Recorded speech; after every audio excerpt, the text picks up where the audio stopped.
Send me the link too.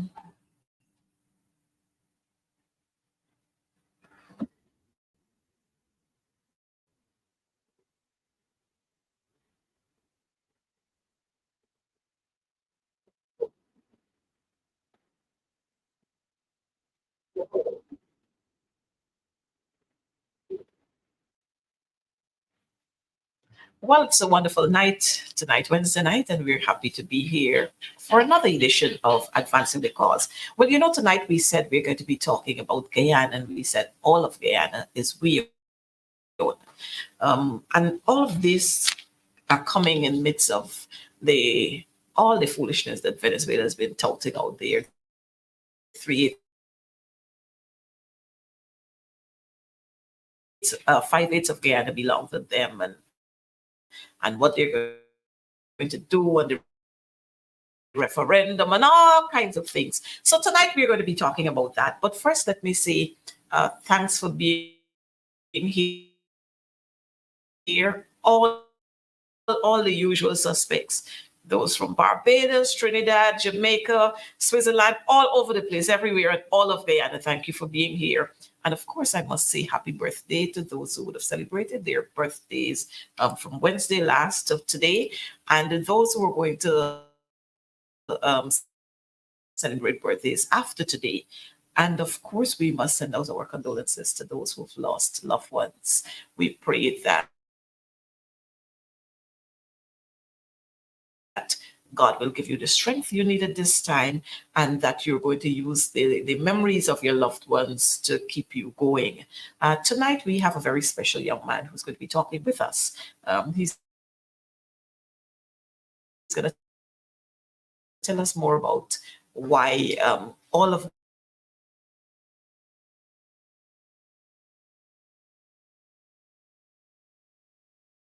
where we have been seeing the government telling themselves that they are in control and they want to dominate how Georgetown must be looked after. Tell us how you feel about this. The government's ambition has always been to control Georgetown, and they have not been able to succeed. And so they have always been doing everything to ensure that they destroy the city council and to make it look bad. It is not new. I recall you mentioned Hamilton Green.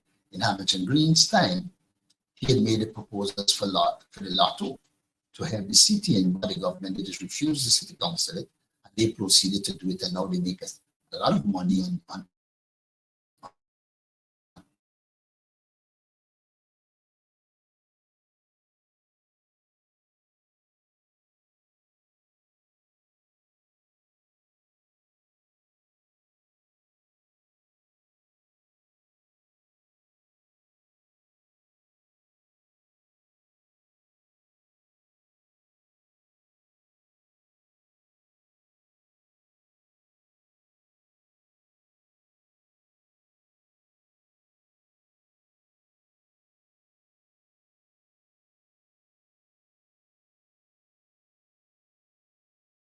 that once they start the city council and the work is not done in the city, the people in the city will turn away from the PNC, now PNU, AFC, and support them.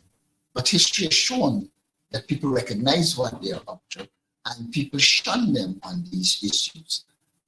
They have, for years, I remember it was Lal, who was local government minister, who said you need the city to stink. And then with the hope that the people will turn against the PNC, but they never did.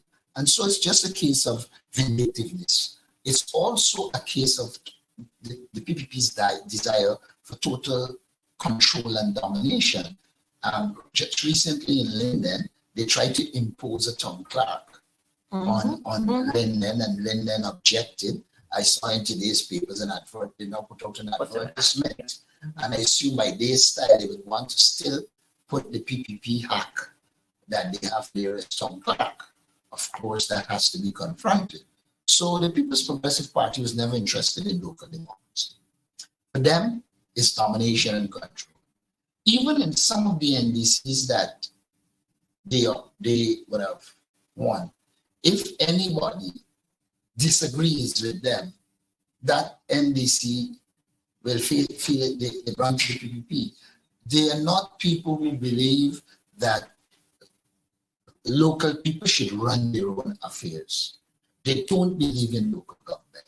They see local government as just a tool to control people. And so where they do not win, they do everything to ensure that that council doesn't succeed. And that has been the approach of the PPP ever since they're in government. Oh, well, I hear the talks about development and development. And the thing is, if this is your capital city, why would you want to have a dirty, nasty, stinking capital city? You go around the streets and you see garbage upon garbage and piles of garbage all over. And then you go into some other areas and you see men decked out there, some of them in red t-shirts, I can say that. And they have been contracted to do the work of the city council. And I mean, we go to parliament and we have all these budgets being approved, but yet the government doesn't comply with the rules that are there. How do we come to that?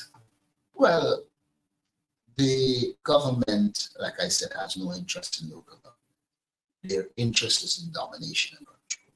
What we have got to do is to organize people to fight the domination and control. The city council in Linden stood up to them. Georgetown Council needs to stand up to them. And we need to mobilize people in support of the Georgetown City Council, because the government has no interest in the development of the people of Georgetown. They also see if they give the subvention to the council, people will believe that, well, they get jobs from the council. So they have decided that they're giving it, they are going to do it from the central government. And so people will say that it is they are giving them. But of course, one of the things we always do is to remind people that they have no interest in Georgetown, they have no interest in our constituency. And whenever they do it, it's just a political gimmick for them to look good. And so we have to continue exposing them, and we have to organize to protest what they're doing, not only in Georgetown, Linden, New Amsterdam, when we were in charge in Park, in Madia, all around. So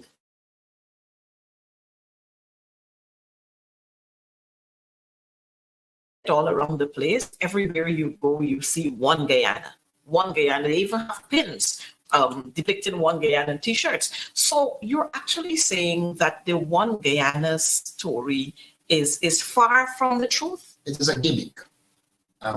It is a PR stunt, more or less. The government has never shown an interest in one Guyana. The APNU AFC established a Ministry of Cohesion, Social Cohesion, with the aim of working with people to ensure that we have a united society. They closed it down very early, and they have developed no initiatives to bring any form of social cohesion to the society. Now what I see they're doing, they're taking children of different ethnic groups and showing you a picture with them. That doesn't bring social cohesion. Social cohesion comes when people believe they're part and parcel of what's happening in the society, when people believe they're benefiting from the economic activity in the society, socio-cultural activities. In this case, it is well known that only a few people benefit from what is happening in this country. Whenever the PPP gives a couple of bridges in Buxton, they give somebody like millions. And so if you look at both the quantity of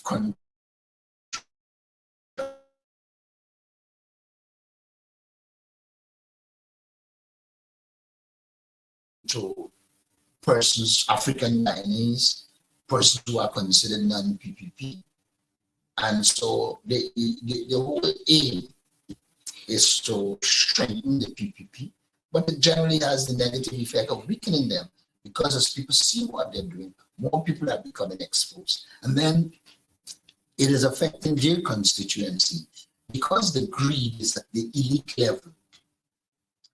A lot of the persons who would have supported them are dissatisfied because resources are not meeting them. And they know full well they can look and see the PPP elites and the kind of resources that are at their disposal. You only have to listen to about the scandal in the Ministry of Housing, and you will see it's a lot of PPP persons who are involved. And I sense, just like the lead rape case with Dharamlal, that is likely to be swept under the carpet. So all of these things are interlinked. And what is important to note is that the government itself is corrupt, and therefore it cannot deal with those issues. So we will find ourselves in this situation until we can change the government, because they do not have any intention of changing the situation. They have no intention of giving the APNU councils any money. They have no intention of ensuring communities that have support, that support the APNU. Even if you look at roads, you can see the difference in quality of roads they're doing in different communities. This government is about different strokes for different folks. It's not about anything about one Guyana. Well, Mr. Norton, we have seen all of this happening, and yet we hear the talks of a one Guyana, united Guyana. But now we have a different situation at our hand now, where we have the Guyana Venezuela border controversy. I know this has been settled a long time ago, but here it is. We have Venezuela acting up. Let me say, every time the PPP is in office, we're having this kind of tantrum. Let me say that being thrown by Venezuela. What is your take on this whole issue now that we've had? There was a special sitting of Parliament, and of course the president spoke with you, and you had some arrangements, you had some agreements on what are the steps forward. Share with us your thoughts and how you feel about what transpired after the talks and then Parliament and what is happening now. Well, when the president called me, out of necessity, I felt we had to support the government, because this is a matter for the people of Guyana. As we were coming over the border and attack PPP and PNC, it will attack Guyanese. Secondly, it is our territory, and therefore we need to be in defensive.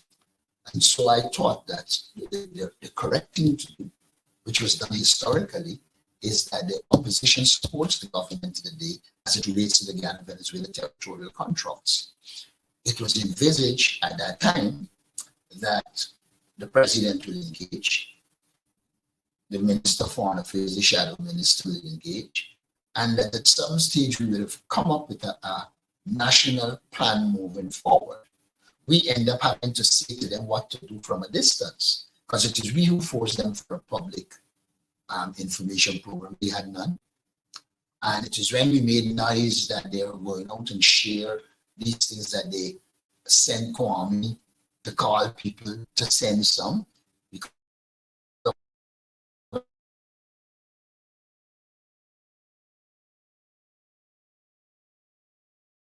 It is we who have been saying to them that you cannot allow Venezuelans to come just like that. You have to put mechanisms in place to monitor them. And we have said more than once, you have to be very careful. You cannot have large settlements of Venezuelans in Essequibo. But they don't care. I don't think they have the interests of Guyana at all.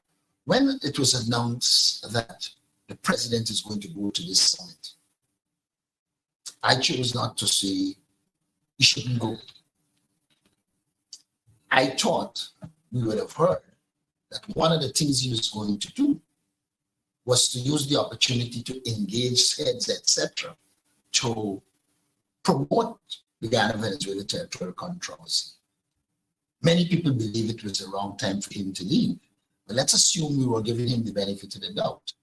Had he indicated that he was going to promote our interest at the level of the heads, it did appear to me from the early that his intention was to go from whenever he left until the 12th, because in the first press release they put out, it said that until the 12th. I think as noise started to be made, he decided he's going to come back the 2nd. What it does is that it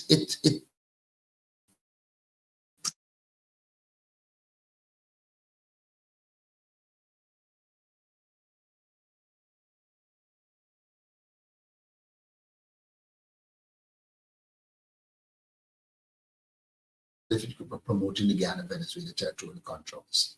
But to the extent that it isn't, and that it is focused on climate change, which is important, there are other people in the government who could have gone there and he stay at home to manage the crisis. But whether home or abroad, they are managing it.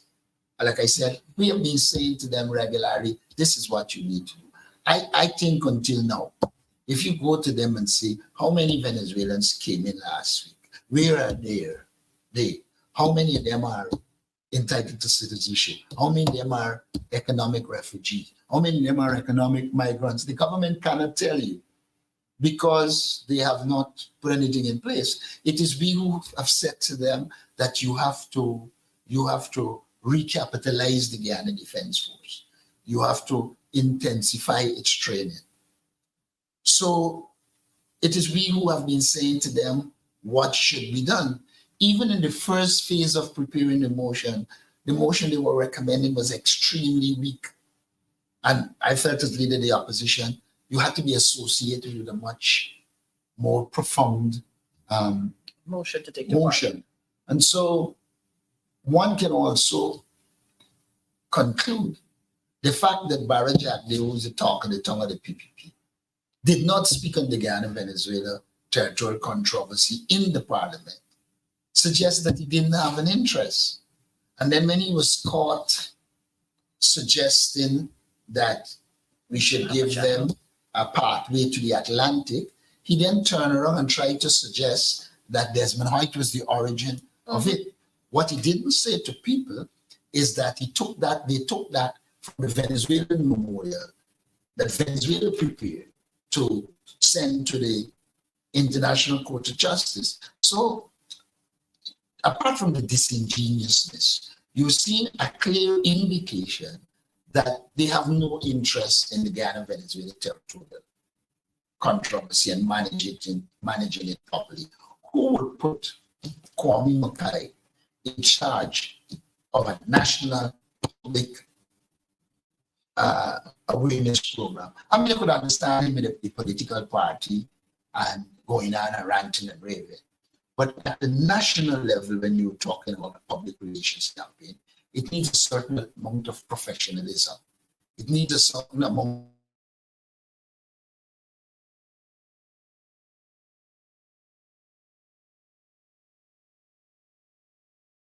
They choose to do what? You know what they set out to do. Kwame is not the kind of person that could sit with somebody on the other side and they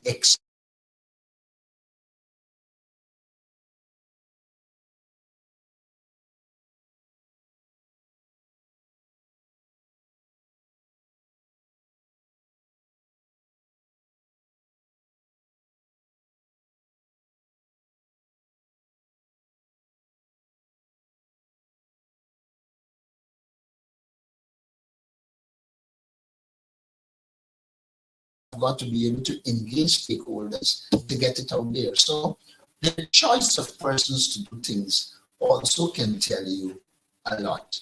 I listened to some of the ministers trying to deal with the Guyana-Venezuela territorial controversy, and they're pathetic. I think some of them are now learning the issue. They're pathetic. So I don't expect any push towards unity. For the PPP, they would have had a situation where they get the support of the opposition. You can see they get the support of the opposition. But when it comes to government opposition and other stakeholders working in a structured way, you know they don't want that. They want to use this now as an opportunity to get into their own constituencies who have been rejecting them because they are not benefiting, because the cost of living is high, because poverty is high. So they see this, while they tell you Maduro is using the referendum to deflect so he could rebuild support, they are using this to deflect so that they can rebuild support. But we will keep exposing it. Well, Comrade Leader, we've always recognized that behind everything that the PPP does, there's an ulterior move behind it. And so when we hear the talk about the unity talk, and that they were happy, and they mentioned a couple of times that the opposition is in this with them, and the opposition is in that with them, and the opposition is there and giving support. But we've seen the president visiting several regions. We saw the president camping out with the soldiers. Well, they say it was at the border, but we have not seen the involvement of the opposition in any of that. First of all, I didn't anticipate it.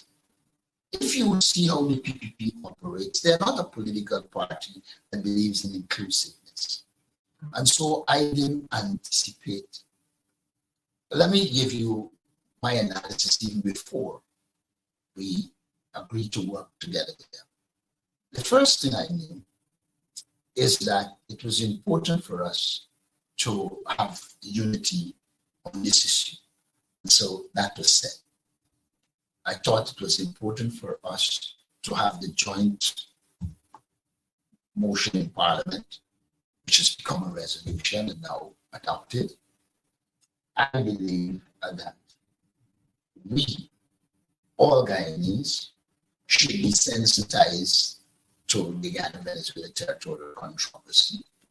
But I always knew that they do not have the political will, and in some regard, the political skills to engage in opposition that will make proposals that are different from yours, that will substantiate it. That level of political discourse and negotiation, they lack the capacity to do. And so, while I know we have to support them, and this is them meaning people of Ghana here now, we also know that they are not interested in anything like unity and working together. So we agreed to support because we know it is necessary. But we know politically they will go in the direction. It is there now. If had we not supported them, they'll run all around the country saying, oh, the opposition will support them and they are anti-nationals. Now we have supported, we have established you that we are patriotic on this issue. It is them now who refuses to engage the opposition and doing whatever they feel at this stage. And a lot of times, like they were going to hold a concert on the 3rd. And it is only as we start to talk against it that they changed the name. You know, they're trying to hold it in Linden.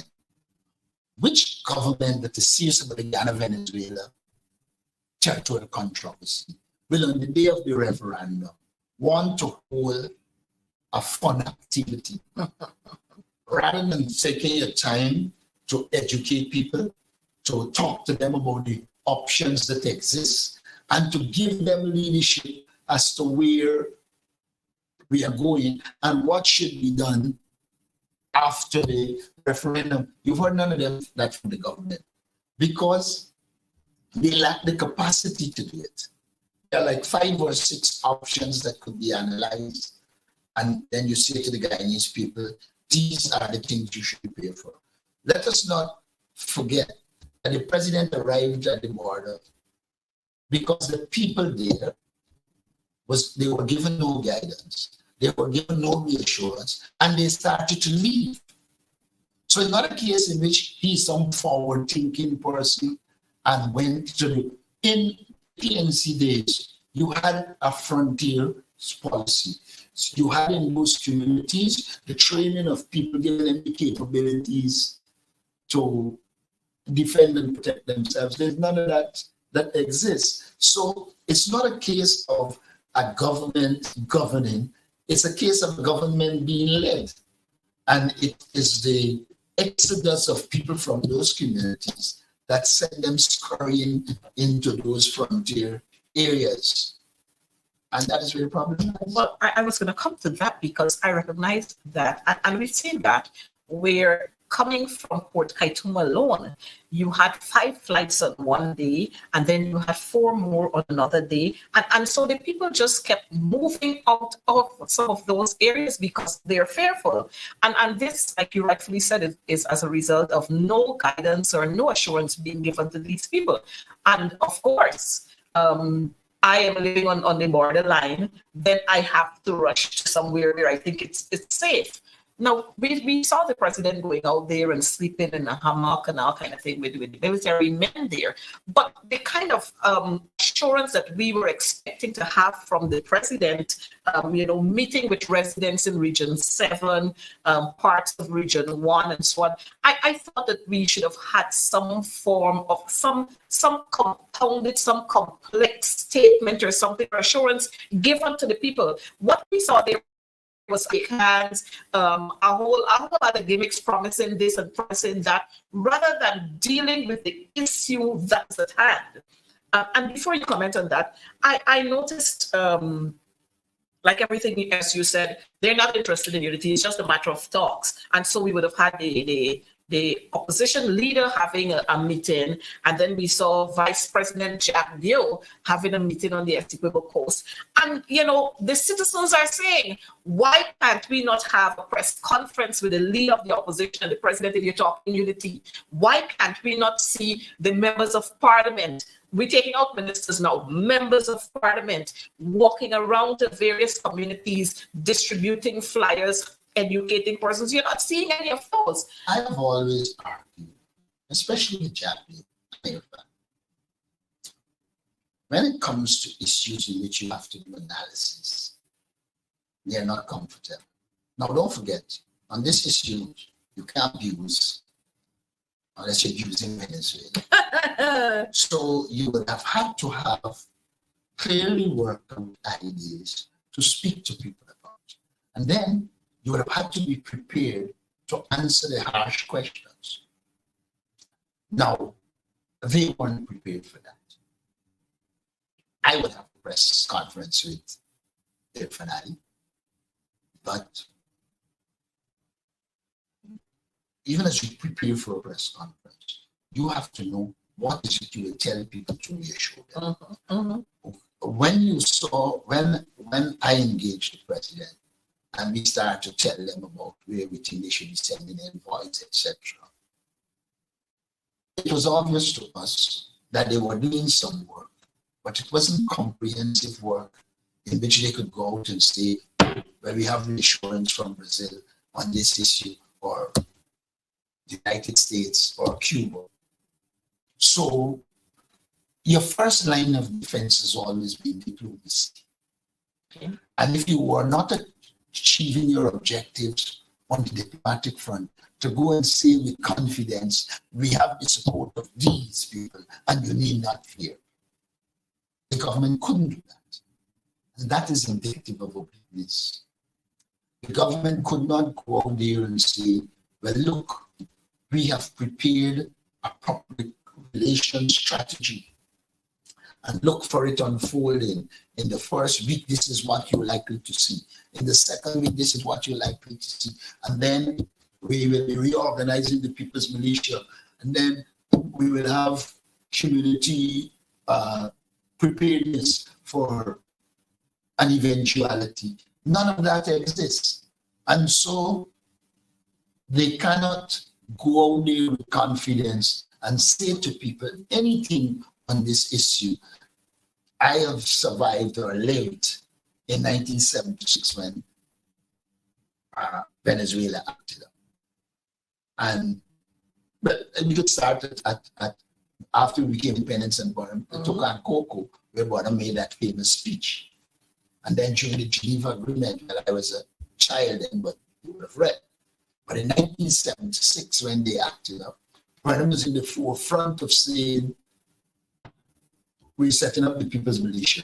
In fact, he had set the date for the 1st of December, 1976. And you saw all across this country, the army training people. National service was already in existence. And he could have said, well, they have a lot of civilians who are trained because they passed through the national service, militia, etc. when it came to 1982 at the end of the Protocol of Port of Spain, Bermudian stood and gave direction to the nation. The big problem is that this government is what I would call a government that responds rather than a government that thinks through the issue, has a plan, has a strategy, and is moving forward. So we can safely say that this government is not proactive in anything they do. I guess the only That thing is not totally true. When it's time to make money, they're very proactive. Well, I was going to get to that point to say the only thing that they're proactive in is any business that involves corruption. Yeah, no, yes. They're very proactive there because, persons have seen, and let me say citizens across this country and even outside of Guyana, they're asking the questions. Where is the leadership? Where is the president? You don't hear anything at a time like this when persons are scared and they're running helter-skelter looking for help. You're not hearing anything coming from the president. What you hear is the vice president cussing somebody out and something, but nothing of substance to say to the Guyanese people, you are secure, you are safe. We are having talks with our partners overseas, and they're giving us the assurance. You're not hearing anything like that coming from the president. And again, it brings us to the talks that we hear all the time. You can't give a little boy a big man's shoes to wear, something to that extent. Yeah. The other thing that is worrying to me, I thought they would have said what that they would have engaged Brazil. And look, Brazil is a critical country. A lot of people mention the US. But Brazil is a critical country in any territorial controversy. Brazil has 9 countries on its borders. Only 2 countries in Latin America is not on the border. What that means is that Brazil cannot afford for there to be annexation of lands. And our first act really should have been to engage the Brazilians and get from them a public commitment on it. For myself, I had to look at what is happening in the international news and deduct that Brazil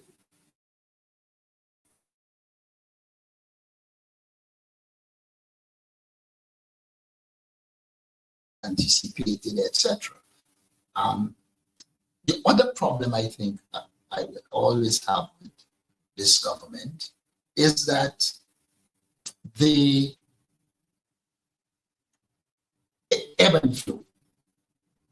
Venezuela acts up, they act up. Venezuela goes to sleep, they go to sleep. And it is not even true to say Venezuela goes to sleep, because Venezuela has already put in place a mechanism to brainwash the people to say, this is it. I had said to the president in a meeting and we met that Ghana needs to be financing advertisements and articles in newspapers in Latin America. Do you know that there are a lot of Venezuelans who never heard about the arbitral award of 1899? Because Venezuela isn't going to teach them that. But if you're a country, you got your diplomatic and your other work to do, you should have a mechanism to pay to put in the newspaper in Venezuela about the arbitral award, put in the newspaper in Colombia, so that the Latin Americans understand that Venezuela had pushed for a settlement. They got a settlement. After the settlement, they participated and accepted it. They put it in the constitution. They went as far as producing stamps with the present Guyana border. And so you educate the people in Venezuela and Latin America. You can't just keep here saying, oh, the Venezuelans, this put out is their territory, etc. And you are doing nothing to counter it. I could have understood before Royal Money.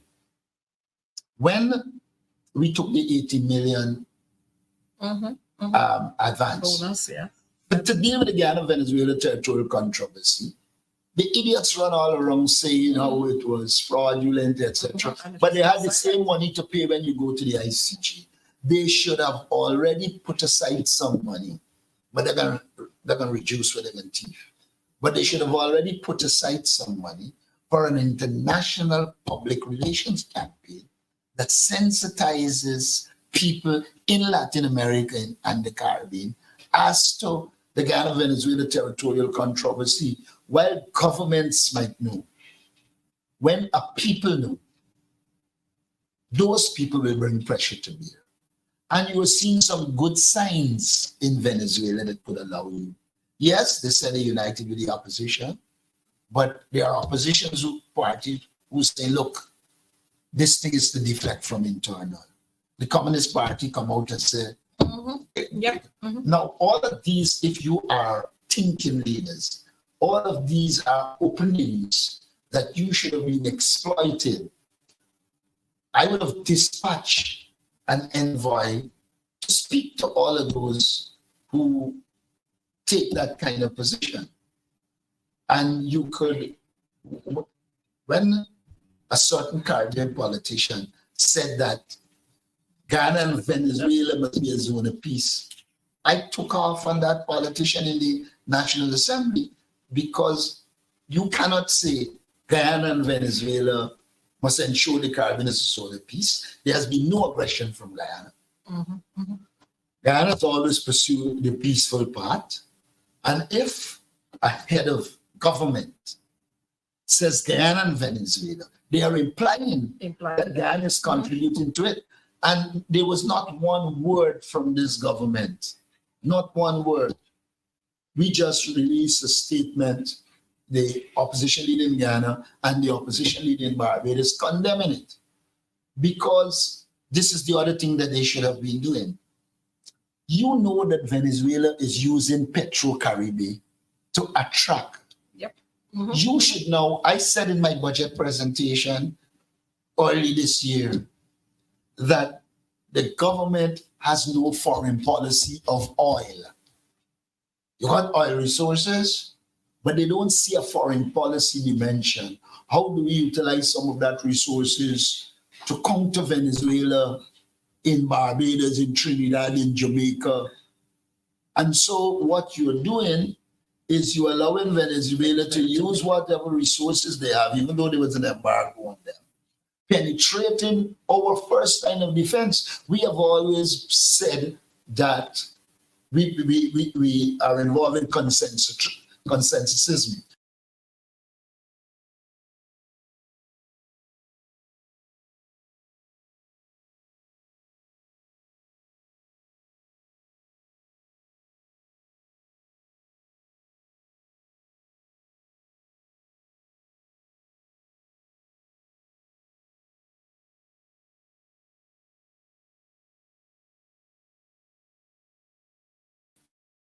Could make a statement like that.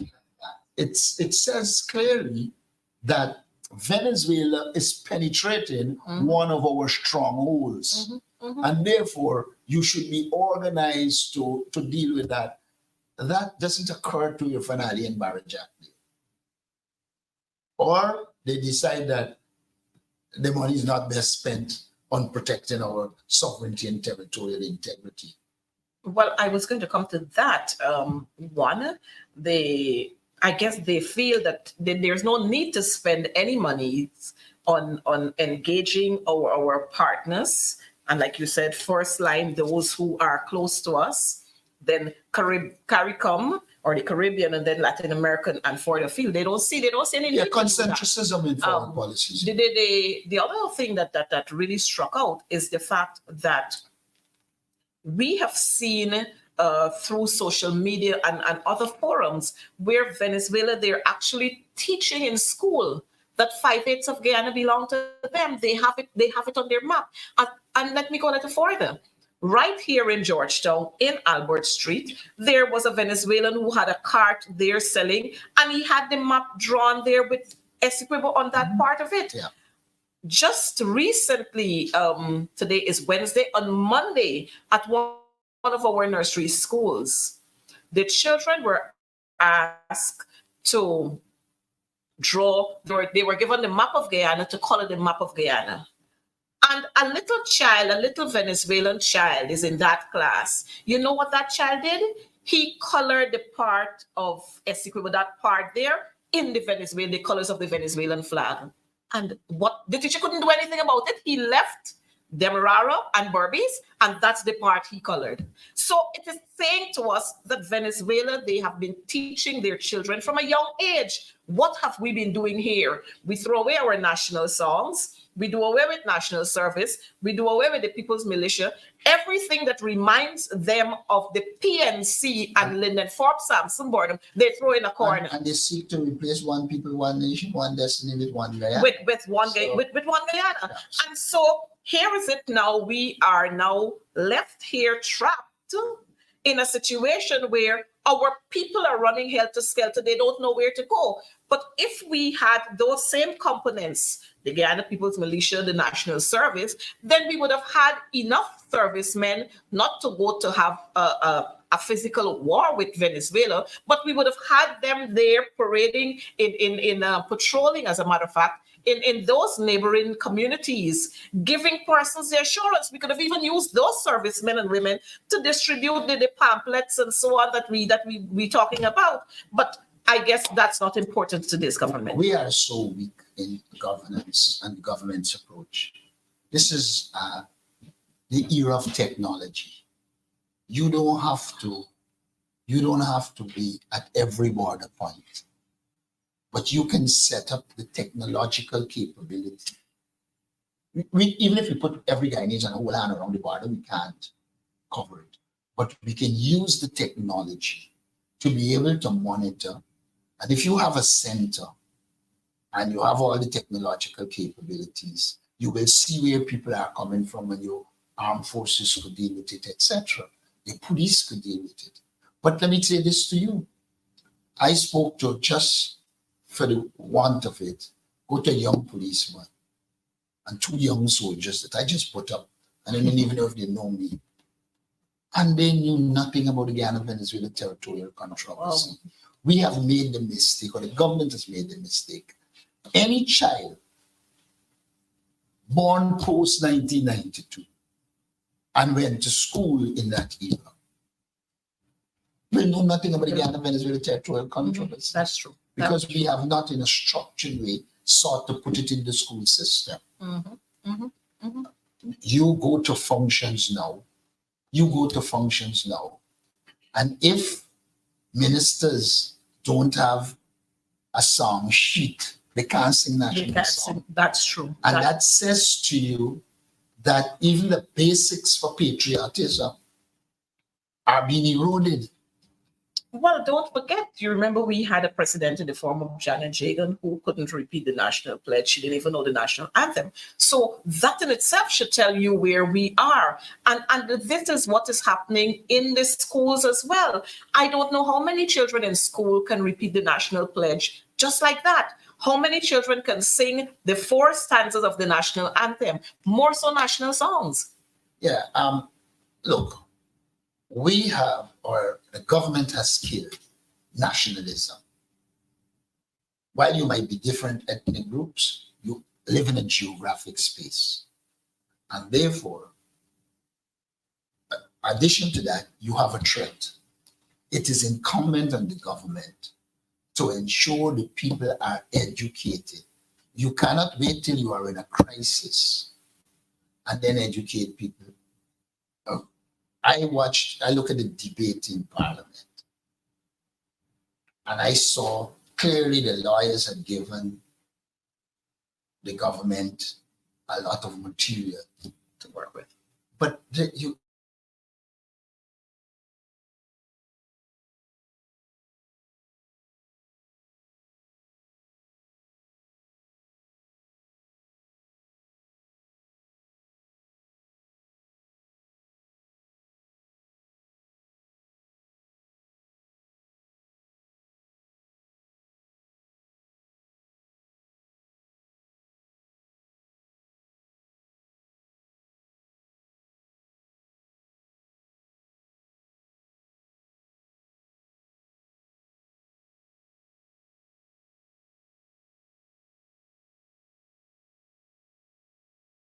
So if or lack of interest in the nation of Guyana or in the people of Guyana, And so when you heard the Minister of Foreign Affairs and International, wherever it is, when you heard him speak there, you are wondering whether it was a child.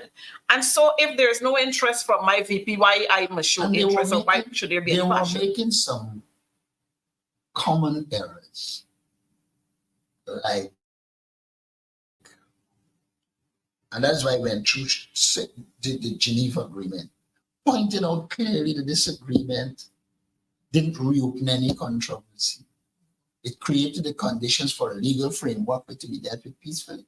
And a legal framework that if Venezuela has the evidence, it could carry it. Since it don't have any, it couldn't carry it. Mhm. And then you had the Prime Minister, who I had to caution. When we were working on the resolution, we were clear to put that we will not be involved in dialogue on anything matter before the International Court of Justice. You as a Prime Minister goes to a parliament and say we won't be in dialogue with Venezuela at all. Hold on, let me finish there. So I had to say to him, Chief, you can't say that. But then you had a foreign minister telling this nation that when the ICJ done, it will deal with Venezuela and the Venezuelan aggression. Knowing full well, if he was thinking that everything Venezuela is doing, it is preparing itself to not accept the it. Yep. And therefore, you as a government should not be saying that. You should now be outlining what is it the people must expect and how you are going to handle it when they go in that direction. But like I said, if you don't have a passion, if you don't have an interest, then you could be as scarum as they are. Well, Mr. Norton, we're looking forward to, like everything else, the anticipation in Guyanese to what December 3rd will bring us. Like you said, we were planning, well, not we, the government was planning to have a concert, which I find is very, very foolish and dotish at this time. But that's how they see it. Everything You know about what the government should have been saying to our people? Our government should have been saying to our people that, look, let's assume the impossible occurs. Mhm. What do you do? And Venezuela gets a ruling. It can't happen because the territory is ours, the law is on our side. But let's assume that this government should have been saying to people that in the very arbitral award of 1899, Guyana lost territory to Venezuela. So that even if that happens, we have to go to what is called the status ante, the status before. What that would mean is that Guyana will have to get back the Orinoco Basin, Yes. which is Cayuni, and then there would have had to be negotiation. But Guyanese are left to believe that, if Venezuela wins tomorrow, this little piece of thing will look like a chicken moon. Rather than educating them to let them know what was the situation before the arbitral award. I pointed out in the debate we had in Parliament that Venezuela lost land to Brazil, but they don't say a word. And therefore we should be saying, you accept the arbitral award when it comes to Brazil. Why you can't accept it when it comes to Ghana? Where you gain territory.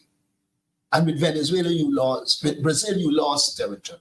But you do not see a government that is thinking. Well, Mr. Norton, I wouldn't want to say that you don't see a government that is not thinking. They can't think if they don't know. And like everything else, they are not, in my mind, they're not availing themselves to know. Because if you look at what transpired in Parliament when we were there, you check to see how many of the ministers were in Parliament when you were delivering your presentation to the Parliament. And so they just walk out casually and they walk in when they feel like walking in, when it's one of their colleagues speaking. And so that in itself should tell you that they're not prepared to learn and that they're not serious about anything.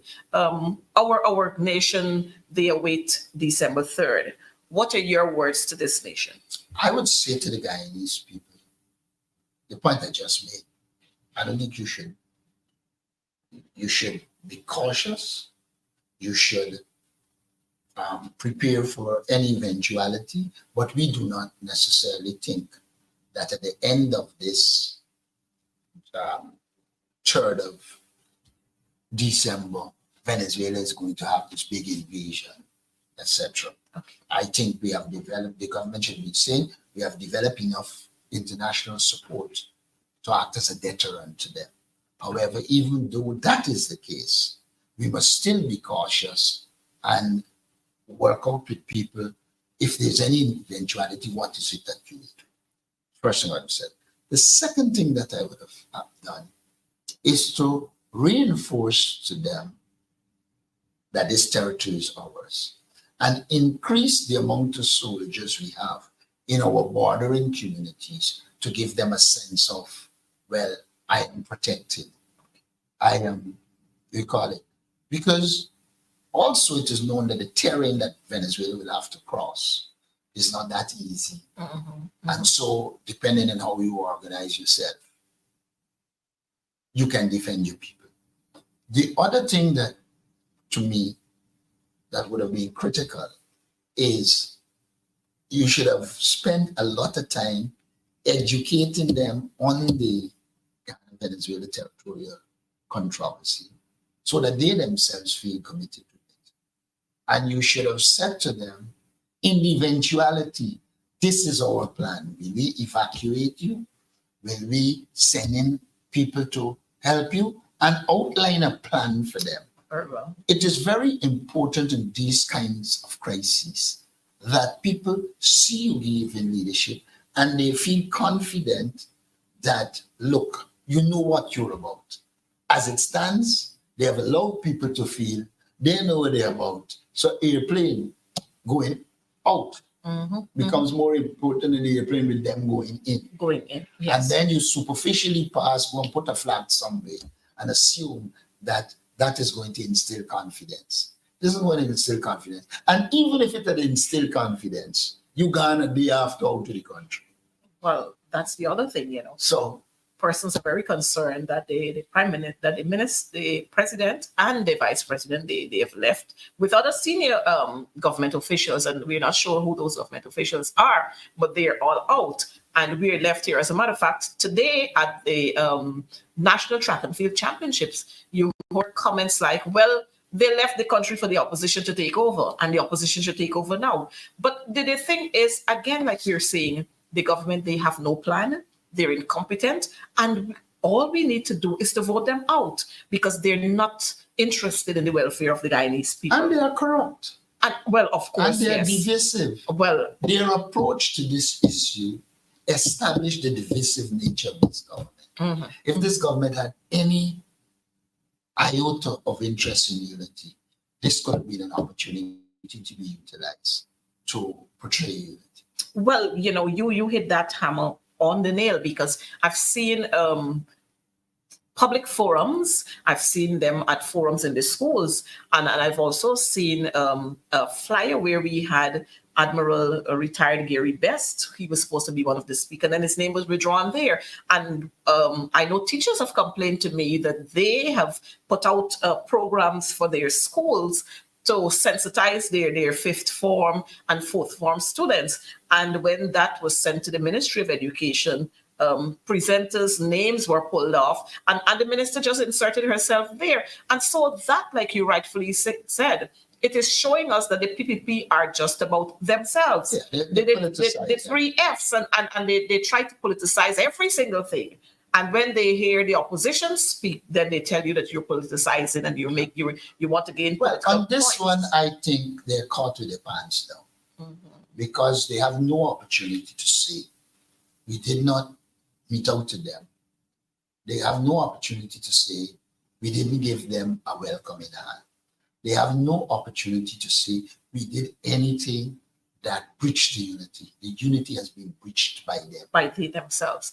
And just to close, leader, we have seen the government printing a whole lot of stickers, and one would expect that, you know, after we would have printed stickers, then we would send some across to the leader of the opposition's office so that he too can join in distributing those stickers and some handouts that they have. We've not seen any of those. And again, this whole issue is showing how wicked and divisive, like you were saying, and corrupt this government is. But the people of Guyana will speak Look, for themselves. they should have been on national television, NCN, which is real.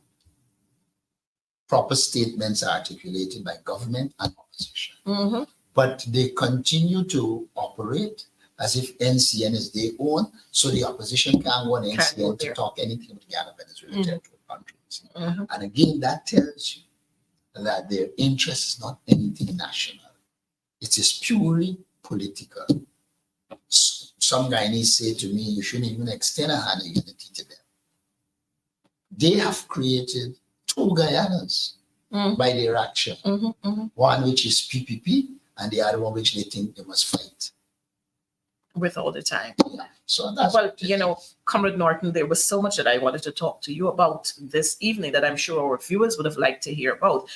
All these contract awards and the corruption in Region 5 and 6 and the scandal at Ministry of Housing. But I guess we'll have to come another time to talk about those issues. I want to thank you so much for being Thanks here. Thanks for having me, and I'm always disposed to come in. Thank you so much, and do have a good night, sir. Do the same. Thanks. We're going to have a quick break, and then we're going to bring a fine young lady in to see, to discuss a few things before we off of the show.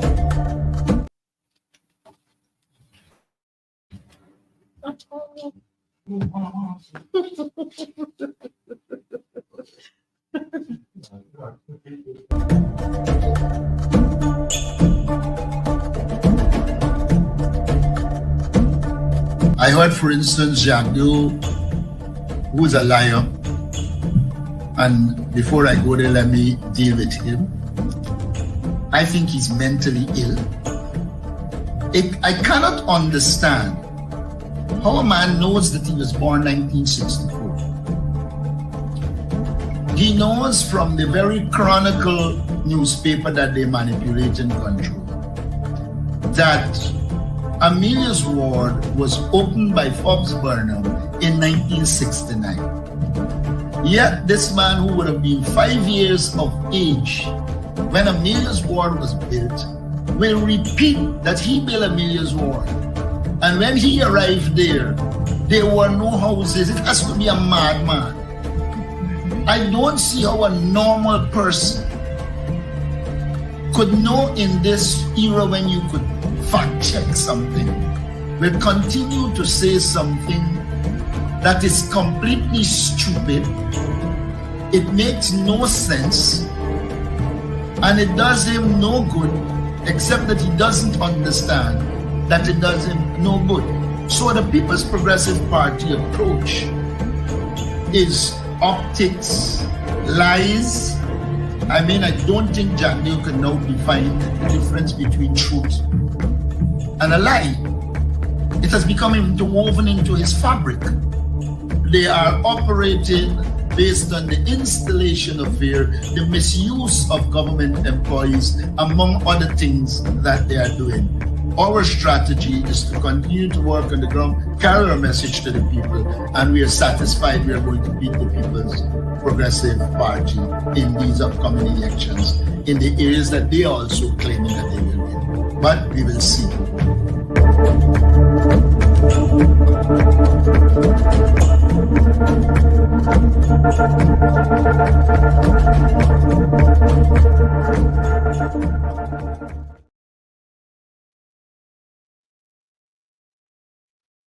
Yes, and so we're here again. We want to thank the opposition leader for being here with us. I know we have another guest who we're going to be bringing in.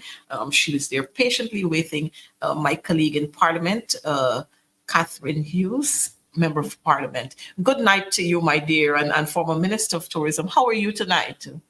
I'm doing great, Kurata. I enjoyed listening to your interview with the leader,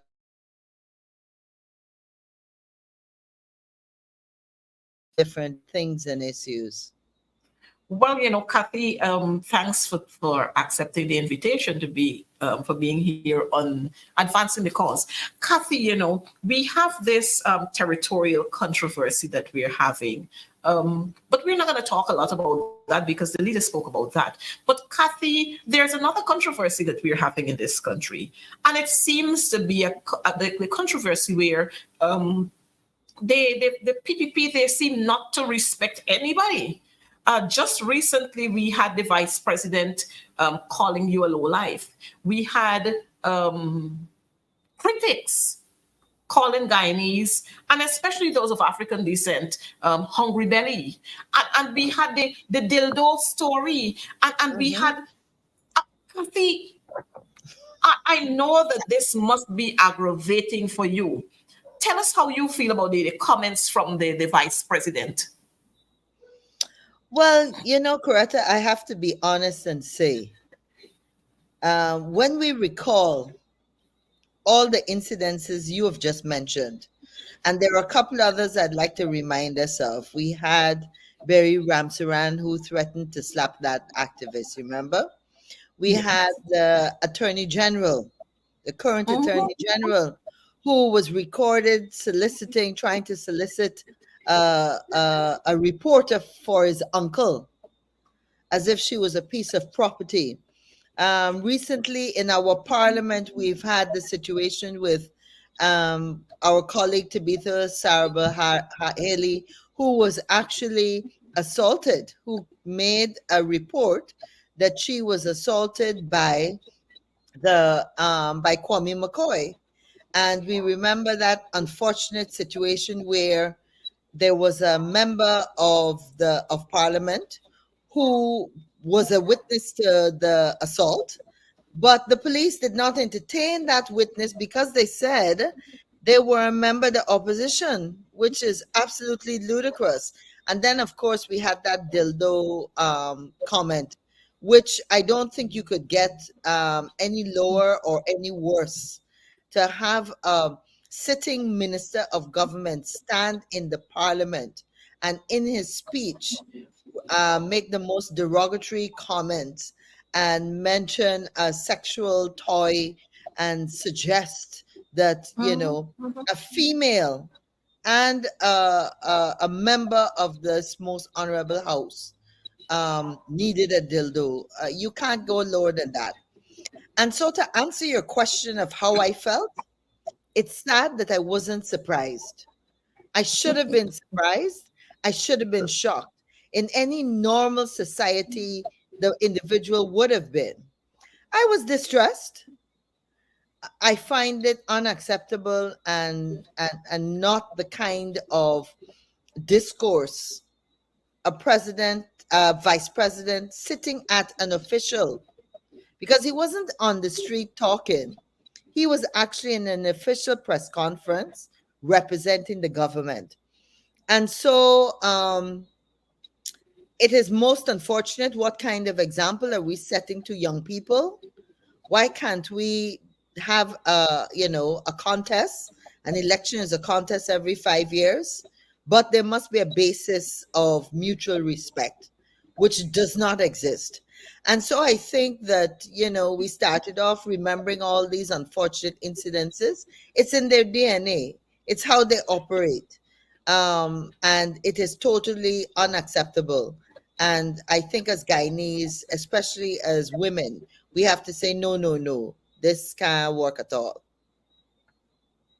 Well, Kathy, when we think about the men in the PPP, we might want to think that it's only the men, but I would want to say that it's a culture in the PPP where whether you're a man or you're a woman in the PPP, it's okay for you to abuse anybody. You remember, if you let me bring your mind back to Priya Manik Chand, who abused the US ambassador at a function. Absolutely. So this is saying to you that any one of them, and this seems to be a culture, and like you said, it's in their DNA, where they abuse people. As long as you don't sing the same tune with them, they abuse you. And these are the issues that we will have to bring to the fore every single time.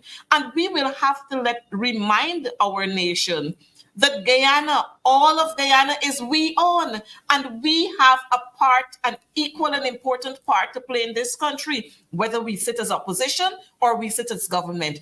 All of us must respect each other. And so I want to say that Jagyo is nothing but a coward. Mhm. And that's what I think that's his pastime. That's his hobby, where he is all trumped up and he's energized when he Ego. lashes out and abuse people. That's how he spends his pastime. Because I don't think he has anything else to do. As a matter of fact, he draws taxpayers' monies for doing absolutely nothing.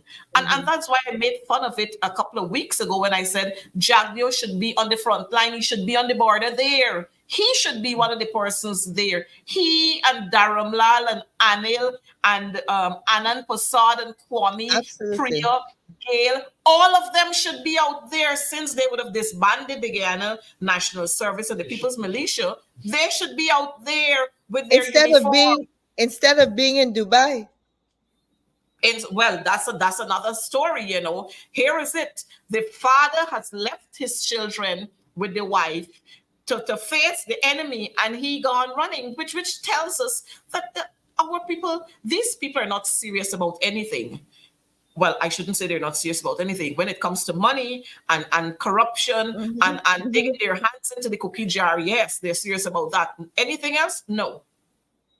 So, Karate, one of the there's a connection that I think is important for us to make for our viewers, which explains why we are so incensed by this tendency, this behavior that we see, and that is that for decades we know we still suffer.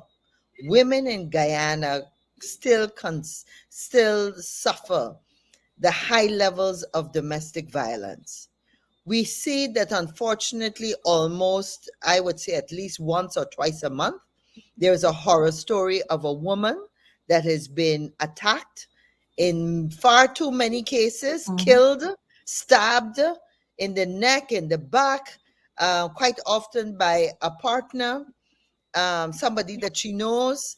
And mhm. so, what we want to say is that this behavior is not acceptable because it transcends into the community we feel. That when we create a culture where you could cuss down and say the most derogatory things to women, then we are sending a message to men generally in this country that it's okay to mistreat your woman. It is okay to cuss her down. It's okay to beat her up. It's okay, God forbid, to maim her, which we know happens. So we have to be very strong on this because we have to start accepting that we have not done enough in the last, I would say, 2 decades in Guyana, because we still have too many situations and too many cases of women being attacked and losing their lives. At the end of the day, each incident just goes on a long list of women, and we Yep. forget. After Mhm, 3 months, 2 months, we forget the particular case. mhm, and mhm. and that is why this is so important, because once you condone this kind of behavior, you're saying it's okay across all levels, and we have to put a stop to this. Well, Kathy, like I said earlier, all of Guyana is we own. We are Guyanese, and we deserve to be treated with that kind of respect. More so, as women, we have got to join hands together and speak out when these kinds of atrocities are being meted out to our women folk. And so Yeah. while I embrace the holding of hands and joining of hands across this country for this territorial controversy that we are having, I think we as women should come out one of these days and plan programs where we are going to ask women across this country to hold hands, and let's reach out and speak out about the kinds of disrespect and other injustices that are being meted out to women across this country. And at those forums, we have to remember those women who have lost their lives, Yeah. those women who have been maimed, those women who have been scarred for life because they've been raped by someone close to them, or they've been threatened. We have to be able to reach out. And Kathy, in closing, I want you to say to us what are some of the proposal that you want to extend to this government, because they seem to have no clue as to what they should be doing to protect our women, our girls, our boys, and the citizens in general in this country. Thanks, Coretta. That's a really all encompassing task. And what I mean by that is that this cannot be done by just the Ministry of Social Protection or one area. To start with, we have to really see the police changing and taking a more stringent attitude towards domestic violence. Up to about 2 months ago, I know of a case where a woman was threatened by her husband every time he gets drunk, goes to the police station to make a report, is very fearful for her life, and she is told that that's a domestic issue, that the police can't come. And in this day and age, that is totally unacceptable. We've had situations where women have gotten restraining orders. But what else can the police force do to really enforce that order? Because you get a restraining order from the courts, you're supposed to be protected, but the man walks up to your gate, comes in the yard, and attacks you. You know, there's no monitoring of the perpetrator. There's no bracelet. In other countries, they put a bracelet on his foot. So by the time he starts to approach that area, an alarm goes off. So, Yes. you know, it's this kind of aggressive approach that we take. How do we deal with issues of conflict? We know that today in Guyana, we have issues because so many people get into situations of conflict and clearly don't know how to manage it. They don't know how to walk away. They don't recognize that somebody has to be a bigger person. Look at the bottom house gatherings, the wedding house, there's many occasions when people have gone to a wedding and have died because somebody get drunk, somebody get angry, pick up a bottle, break the bottle, stab the man, and we know the result of that. So again, we need, if we could advertise beer and we could advertise soap powder and we could advertise anything, household items, why can't we do more public service announcements that teach and show people how to manage conflict, how we can promote conflict resolution? And of course, I know you are very involved in the teaching profession. I was horrified yesterday to hear about that 11-year-old boy that would have gone to school to learn, and in the schoolyard is attacked, and 48 hours later is dead. It's dead. Yeah. So we got serious madness going on. And it's sad that the Minister of Education, instead of looking at all these issues, instead of implementing the results and the recommendations that she received from that UNICEF report on the dorms, is doing all kinds of other things, enough time on her Facebook page to say all kinds of derogatory things instead of doing her job. In that case, 21 young women lost their lives because the Minister of Education could not be bothered enough to ensure that those recommendations for dorms was put in place. It was not a priority. She passed the buck. Who it should have gone to, whose responsibility it was. An excuse. Now, the other thing that you and I know is that the parliament today is not operating the way it should. I had the good fortune, Coretta, to be in the 11th parliament. And here, when you talk about women being able to stand up across political lines, across, um, across race, to be united on key issues that have to do with our country, our family, our children. We know that we used to have a very vibrant women's caucus in 2011. And recently we've been trying to revamp that because the divisions in the parliament, I feel, are affecting our ability to really serve the people of Guyana. And you and I know how we are treated in the parliament. It's good to be remembered, to remind our viewers that when Tabitha had that unfortunate incident with Kwame McCoy, she was in the halls of parliament. She was Mm-hmm. just outside the main area, Mm-hmm. you know? So we have a lot to do there. One of the things that I have been looking at since this situation with myself, is that, and I've tied it into the fact that women in Guyana need more protection. And I've mentioned in detail some of the things we could do. But at the parliamentary level, we have a human rights commission, which was mandated by the constitutional reform hearings that took place, 2 decades ago. That human rights commission has never been put in place. And one of the things I have started and I'm committed to doing, and will be talking more about and soliciting support from my fellow MPs, is that we need to put that Human Rights Commission in place. If I could just briefly say that Article 154 of our Constitution entitles every citizen to the human rights enshrined in international treaties. And one of the international treaties that deals with domestic violence is the Inter American Convention on the Prevention, Punishment, and Eradication of Violence Against Women.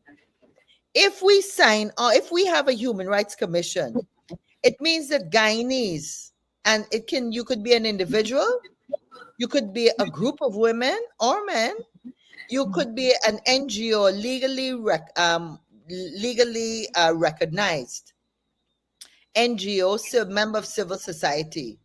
If we have that Human Rights Commission in place, then any of these situations that take place, we know we're not getting support and justice in Guyana, but you would be able to go to the International Commission on Human Rights and present your case. And they would be able to assist and to provide guidance and to provide redress. So it really is another level of protection that I think that we can at least bring. You and I just earlier today were talking and lamenting about that situation with the Henry boys. Mm-hmm. Mm-hmm. I mean, uh, adequate protection and proper treatment of a family that is dealing with such a tragedy was never meted out to that family. In fact, just about 2 weeks ago, we learned that the second mother, so both those boys, their mothers have now passed away. And if anybody could die from a broken heart, we know those women died from a broken heart. Mm-hmm. Mm-hmm. So there are so many things that we can do. I will also take legal action. I haven't done it before. I've been called by the vice president, a criminal and a rigger, and everything else. I don't know how you rigger an entire election when you don't work with the Elections Commission. You have gone down to the GCOM office just maybe 3 times in the last 20 years. But I know the inference that they suggest that once you look like me, and it's only a certain amount, a certain type or race of people are riggers. And this is where we remember people like Gokul Budu and the many other persons that we know had fake statement of polls in between that thankfully were found. So we are in a bad way, but those are just some of my comments and some of the things that we have to continue to do because we're not going to lose this fight. we're going to win this fight. Yes. Well, Kathy, you know, I want to thank you so much for being here with us. I know we've gone past our time and we're into Sherrod's time. But Kathy, we're going to have this conversation again because there's so much more that our viewers need to know on what is happening in Parliament, how women are being treated across this country, and what are some of the things that we should be advocating for the protection of women and girls and boys and men. So thank you once again for being here with me on Advancing the Cause. And together we'll remind all Guyanese that all of Guyana is we own, and we have a part to play in the development of this country. Viewers, let me thank you for being here with us. And we do look forward to seeing you next week. Just remember to be careful on the roadways and to remind your friends and your neighbors that we are all Guyanese and Essequibo belongs to us. Do have a good night. See you again next week, same time, for more on Advancing the Cause.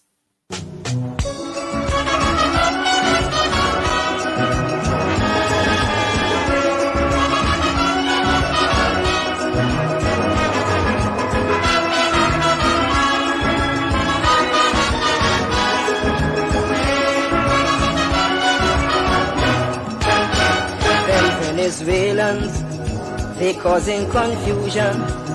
Is them kind of people that's got this whole world uncomfortable? I can remember some years ago they had a dispute about cocoa, but now it's a different thing. 5/8 of Guyana the villains claiming. Guyana don't mean to break no ties with neighboring countries. We mean to maintain the status as Guyanese. Because we small and we moving on. They envy we position, but we ain't giving anyone not a piece of we precious land.